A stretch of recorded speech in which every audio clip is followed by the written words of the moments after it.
Bismillahirrahmanirrahim. Assalamualaikum warahmatullahi wabarakatuh. Kami dari kelompok 4 akan mempresentasikan hasil PPT yang berjudul Manajemen Biaya dan Sarana Prasarana. Namun sebelumnya kami akan memperkenalkan diri kami masing-masing.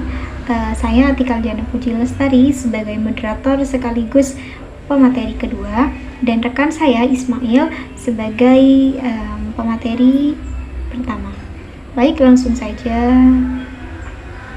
pada penjelasan materi. Baik, nama saya Ismail selaku presentator pertama. Langsung saja membahas tentang manajemen biaya atau keuangan terkait dengan lembaga pendidikan. Baik, yang pertama yaitu terkait dengan definisi daripada manajemen biaya atau keuangan. Tentunya kita harus tahu dulu terkait daripada definisi manajemen itu sendiri. Intinya manajemen itu terkait dengan 4 fungsi itu, 4 prosesnya terkait dengan perencanaan atau planning, pengorganisasian atau organizing, pelaksanaan, actualing, dan yang terakhir yaitu controlling atau pengawasan. Terkait apa? Terkait dengan sumber daya organisasi untuk mencapai tujuan yang efektif dan efisien. Kalau dikaitkan dengan keuangan, maka manajemen keuangan ialah suatu proses mengatur keuangan dengan mempertimbangkan aspek efektivitas dan efisiensi, tentunya dengan menggerakkan tenaga orang lain, yaitu berkaitan tentang perolehan, pendanaan, dan pengelolaan aktiva atau kepemilikan harta atau aset dari suatu lembaga pendidikan dengan beberapa tujuan menyeluruh, yang mana prosesnya juga terdiri dari perencanaan, pengorganisasian, pelaksanaan, dan pengawasan. Jadi suatu lembaga pendidikan hendaknya mampu untuk mencari dan menggalang dana atau keuangan sebanyak-banyaknya. Namun dana yang ada di sekolah atau di suatu lembaga pendidikan tidak hanya dibiarkan begitu saja, akan tetapi hendaknya dana-dana tersebut harusnya dikelola, diatur dan digunakan sebaik mungkin demi tercapainya tujuan yang telah ditetapkan, sehingga suatu lembaga pendidikan bisa maju dan berkembang. Jadi percuma saja jika suatu sekolah atau lembaga pendidikan itu mempunyai dana yang begitu banyaknya, akan tetapi dari kepala sekolah dan staf-stafnya tidak mampu untuk mengatur dan mengelola atau menggunakan dana-dana tersebut, maka itu hanya sia-sia saja. Dan suatu lembaga pendidikan tersebut ya tentunya hanya begitu saja nantinya, tidak maju dan berkembang. Padahal memajukan suatu lembaga pendidikan tentunya sangatlah penting, karena akan melahirkan generasi-generasi yang cerdas dan memiliki budi pekerti yang luhur, sehingga negara Indonesia yang tercinta ini tentunya akan menjadi negara yang maju dan berkembang. Dan lembaga pendidikan tersebut ya nantinya ya hanya begitu saja, tidak maju dan berkembang. Padahal memajukan suatu lembaga pendidikan sangatlah penting, karena itu akan melahirkan generasi-generasi Indonesia yang sangat cerdas dan memiliki budi pekerti yang luhur, yang nantinya akan menjadikan negara kita Indonesia yang tercinta ini menjadi negara yang maju dan berkembang. Terkait dengan prinsip manajemen keuangan, itu ada 4, transparansi, akuntabilitas, efektivitas, dan efisiensi. Yang pertama, transparansi. Maksud daripada transparansi dalam manajemen keuangan artinya adanya keterbukaan dalam keuangan lembaga pendidikan. Dan transparansi ini sangatlah penting. Selain biar pihak-pihak yang berkepentingan itu mengetahui terkait dengan keuangan lembaga pendidikan, baik itu dari sumbernya, jumlahnya atau rincian daripada penggunaan keuangan lembaga pendidikan atau pertanggungjawabannya. Transparansi dalam manajemen keuangan dapat mendorong untuk mendapatkan dukungan dari orang tua, masyarakat atau pemerintah dalam penyelenggaraan seluruh program pendidikan yang ada di sekolah. Yang kedua ialah akuntabilitas. Artinya, penggunaan uang yang ada di sekolah dapat dipertanggungjawabkan sesuai dengan perencanaan-perencanaan yang telah ditetapkan. Kemudian prinsip manajemen keuangan yang ketiga ialah efektivitas. Dalam artian, suatu manajemen keuangan tentunya haruslah mencapai tujuan-tujuan yang telah ditetapkan sebelumnya. Tujuan-tujuan yang telah ditetapkan ya tentunya ya harus berkaitan dengan upaya untuk memajukan suatu lembaga pendidikan itu. Dan yang terakhir ialah efisiensi. Dalam artian adanya perbandingan terbaik antara input dan outputnya atau daya dan hasilnya. Daya yang dimaksud itu meliputi biaya, pikiran, waktu, ataupun tenaga. Manajemen keuangan dapat dikatakan efisien jika penggunaan biaya, tenaga, dan waktu digunakan sekecil-kecilnya, namun menghasilkan hasil yang sebesar-besarnya. Selanjutnya ialah tujuan manajemen keuangan.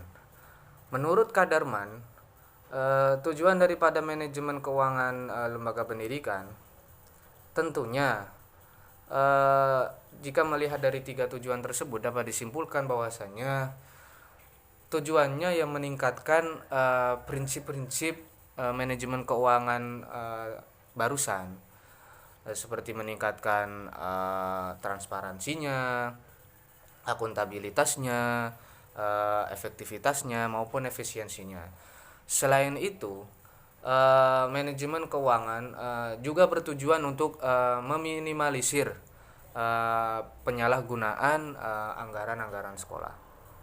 Kemudian terkait daripada fungsi manajemen keuangan, menurut Bafadal itu meliputi kegiatan seperti perencanaan anggaran tahunan, pengadaan, pendistribusian, pelaksanaan, pembukuan anggaran, serta pengawasan dan pertanggungjawaban keuangan.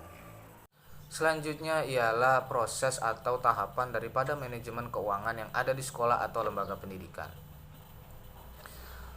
Yang pertama ialah tahap perencanaan anggaran. Pada tahap ini, kepala sekolah memiliki kewajiban untuk menggerakkan sumber-sumber dana yang ada di sekolah, serta menyusun RAPBS atau rancangan anggaran dan pendapatan belanja sekolah. Kepala sekolah dalam menyusun RAPBS ini tentunya melibatkan stakeholder sekolah, sehingga seluruh anggota masyarakat sekolah merasa bertanggung jawab atas keberhasilan rencana tersebut. Kemudian yang kedua ialah strategi mencari sumber dana sekolah. Kepala sekolah tentunya harus menggunakan strategi tertentu dalam mencari atau menggalang sumber-sumber dana daripada sekolah, seperti kayak membangun koperasi, membuka kursus di luar sekolah, penggalangan dana entah itu dari para donatur, alumni, atau orang tua. Kemudian yang selanjutnya ialah penggunaan keuangan sekolah. Jadi dana yang sudah dikumpulkan tadi dengan strategi yang sudah disebutkan itu dibukukan dan diagendakan, yang selanjutnya digunakan. Tentunya digunakan dengan sebaik mungkin dan dengan penuh tanggung jawab dalam rangka untuk meningkatkan keberlangsungan hidup sekolah. Barusan sudah dijelaskan bahwasannya percuma saja jika suatu lembaga pendidikan mempunyai dana atau keuangan yang begitu melimpah, akan tetapi dari para penyelenggara sekolah tidak mampu untuk menggunakan dan mengelola dana tersebut. Kemudian yang tahap selanjutnya ialah pengawasan dan evaluasi anggaran, yang mana dilakukan oleh kepala sekolah selaku manajer sekolah sesuai dengan rencana-rencana yang telah ditetapkan. Dan pengawasan dan evaluasi ini berguna supaya meminimalisir terjadinya penyalahgunaan dana anggaran sekolah. Kemudian proses atau tahapan yang terakhir ialah pertanggungjawaban keuangan sekolah, yang mana dilakukan dengan membuat sebuah laporan yang dibuat oleh bendahara beserta staf-stafnya. Laporan keuangan yang berisi tentang keseluruhan pembiayaan sekolah, baik itu dari pemasukan, pengeluaran, atau pemakaian biaya sekolah. Barusan sudah dijelaskan bahwasannya salah satu proses daripada manajemen keuangan ialah strategi dalam mencari sumber keuangan sekolah. Berikut ini adalah sumber daripada keuangan sekolah, yaitu bisa dari pemerintah seperti APBN atau BOP. Kemudian ada orang tua siswa yang kayak dana bulanan atau dana yang dibebankan pada siswa baru, ataupun dari sukarela. Kemudian masyarakat dan alumni, biasanya ini berupa sukarela. Kemudian ada dana daripada peserta kegiatan. Peserta kegiatan tuh dana dari siswa atau anggota masyarakat yang menikmati kayak ekstrakurikuler sekolah. Kemudian ada dana dari kegiatan kewirausahaan sekolah seperti kantin, koperasi, dan lain sebagainya. Untuk selanjutnya terkait manajemen sarana dan prasarana akan dilanjutkan oleh presentator kedua dari kelompok kami. Baik, terima kasih. Lanjut pada pengertian manajemen sarana dan prasarana. Pengertian dari sarana pendidikan adalah peralatan dan perlengkapan yang secara langsung dipergunakan dan menunjang proses pendidikan, khususnya dalam proses belajar mengajar, seperti halnya gedung, ruang kelas, meja, kursi, dan lain sebagainya. Nah, untuk prasarana pendidikan adalah peralatan atau fasilitas yang secara tidak langsung menunjang jalannya proses belajar mengajar, seperti halnya halaman, kebun, taman, atau jalan menuju sekolah, seperti itu. Nah, selanjutnya pengertian manajemen sarana dan prasarana. Keseluruhan proses perkiraan secara matang, rancangan pembelian, pengadaan, rehabilitas, distribusi, atau pembuatan peralatan dan perlengkapan sesuai dengan kebutuhan sekolah. Nah, manajemen sarana dan prasarana di sini merupakan proses atau rancangan di mana kita sebagai